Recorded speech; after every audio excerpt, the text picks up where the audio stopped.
গণনা হচ্ছে, দেখলাম 506টা ভোট পড়েছে, পোলিং হয়েছে 506টা ভোট, 6টা পেয়েছে বিরোধীর মধ্যে, শুধু আমাদের আইএসএফকে 6টা দিয়েছে আর বাকি 500 ভোট ওরা। এটা কি সম্ভব কোনো দিন? শাসক দলের মুখ থেকেই তো বার হচ্ছে যে এতটা ভোট পাবো আশা করিনি, মাত্র এতটাই মেরে ফেলেছে। রেজাল্ট নিয়ে কি বলবো, রেজাল্টটা কী হবে শাসক দল নিজেই জানে। একটা আমাদের যে বারাসাত ব্লক 2-তে যে 5টা অঞ্চল রয়েছে, সেই অঞ্চলে আপনারা দেখেছেন তো এজেন্টদেরকে ঢুকতেই দেয়নি, এবং যে প্রশাসন সেই এজেন্টগুলোকে নিয়ে বসাবে তার জন্য অবরোধ করা হলো, সব কিছু হলো। প্রশাসনেরও ভূমিকা ছিল না যে এজেন্টগুলো নিয়ে সেখানে বসাই, তারাও রিস্ক নিতে পারেনি, দেখেছেন তো আপনারা। তো সেরকম হয়েছে, ওরা নিজেরাই তো দিয়ে নিয়েছে, নিজেরাই জানে কত পাবো, কিন্তু দিতে দিতে এত দেওয়া দিয়েছে, বলছে যে এতটা ভোট পাবো আশা করিনি। বুঝতে পারছেন বিষয়টা? তো এই লড়াই তো জারি থাকবে, লড়াই জারি থাকবে না। বাংলার মানুষ তো গণতান্ত্রিকভাবে ভোট দিতে পারেনি, তারা যদি ভোট দিত, আমরা যদি হেরে যেতাম মাথা পেতে নিতাম, ঠিক আছে তো, ওটা কোনো সমস্যা নেই। কিন্তু মানুষকে তো কণ্ঠরোধ করা হয়েছে, মানুষ তার ভোটাধিকার প্রয়োগ করতে পারেনি। অতএব মানুষের জন্য আমরা কাজ করছি, শ্রমজীবী মানুষের জন্য কাজ করছি। মানে নারীদের উপর যে অত্যাচার হচ্ছে, এই যে দ্রব্যমূল্য বৃদ্ধি থেকে শুরু করে, এই যে আমাদের মানে পরিযায়ী শ্রমিক, বাংলায় কাজ নেই, দিশেহারা, 8,500 স্কুল বন্ধ হয়ে গেছে, বাংলায় যে অরাজকতা চলছে, এর বিরুদ্ধে সাধারণ মানুষের পক্ষ নিয়ে আমরা যে লড়ছি, লড়াই জারি থাকবে নওশাদ সিদ্দিকীর নেতৃত্বে, লড়াই বন্ধ থাকবে।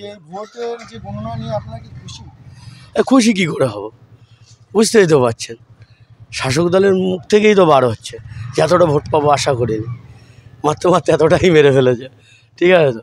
মানে একটা জিনিস বুঝুন, যেকে এবারে প্রার্থী করা হয়েছে, যে ভদ্রলোক রবিউল ইসলাম, ওনার বাবা ছিল আগে, থাকলে বাবার থেকেও বেশি ভোট পেয়েছে। যে রবিউলকে প্রার্থী করেছে বলে শাসক দলের মধ্যে কোন্দল চলে এসেছিল, বহিরাগত প্রার্থী আমরা নেব না, নেতাদের মধ্যে যে একটা ভাঙন চলে এসেছিল, তার মধ্য দিয়ে বেশি ভোট পাওয়া মানে একটা অযৌক্তিক ব্যাপার হয়ে যাচ্ছে, বিষয়টা এরকমই, তাছাড়া কিছু না। অবশ্যই মানুষকে ভোটই দিতে আমাদের এজেন্টই বসতে দেয়নি। এজেন্টগুলো দেখেছেন তো, সকালবেলায় 21খানা এজেন্ট, মানে তাদেরকে মানে বসাতেই পারলাম না, প্রশাসন এসেও বসাতে পারলাম না। তাহলে সেই বুথগুলো কী হয়েছে? আমরা এখানে গণনায় জাস্ট গেছি, কতটা ভোট পেয়েছি, কীভাবে কী হয়েছে দেখার জন্য। আমরা দেখেছি একটা বুথে ভোট হচ্ছে, মানে গণনা হচ্ছে, দেখলাম 506টা ভোট পড়েছে, পোলিং হয়েছে 506টা ভোট, 6টা পেয়েছে বিরোধীর মধ্যে, শুধু আমাদের আইএসএফকে 6টা দিয়েছে আর বাকি 500 ভোট ওরা। এটা কি সম্ভব কোনো দিন? তার মানে কি বোঝা যায় ওখানে, যেন আমার মালটা আমি একে একটু দিলাম, ওকে একটু দিলাম, বাকিটা আমি নিলাম, এরকম একটা ব্যাপার। তাহলে কি মনে করছেন যে এই যে ভোটার রেজাল্ট পাওয়ার পরে কোনো অত্যাচার ভয়টাই কি? দেখুন, আমি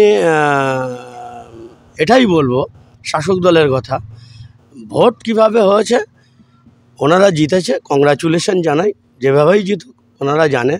আমি চাইব শাসক দল এই উপনির্বাচনে জিতেছে, ভালো হয়েছে, সাধুবাদ জানাই।